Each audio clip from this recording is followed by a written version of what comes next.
Uranium విషయంలో ప్రతిపక్షాలు అనవసర రాద్ధాంతం చేసి ప్రజలను భయపెట్టడం సరికాదని రాష్ట్ర అటవీ శాఖ మంత్రి జోగు రామన్న స్పష్టం చేశారు.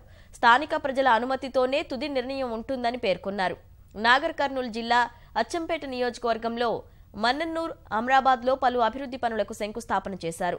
అమ్రాబాద్ మండలం ఫర్హాబాద్ ముఖద్వారం నుంచి వ్యూ పాయింట్ వరకు అటవీ శాఖ ఆధ్వర్యంలో ఏర్పాటు చేసిన సఫారీ వాహనం సేవలను ప్రారంభించారు.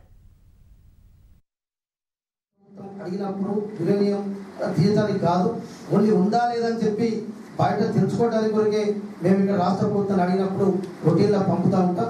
కానీ తుది నిర్ణయం ఇక్కడ ఉన్నటువంటి గ్రామ సభల ద్వారానే అది జరుగుతుంది తప్ప నేను ఇప్పుడు కూడా పత్రికా మిత్రుల ద్వారా మరి ప్రజలందరికీ ఇక్కడ ఉన్నటువంటి మా ప్రజలు తెలియజేస్తా ఉన్నాం.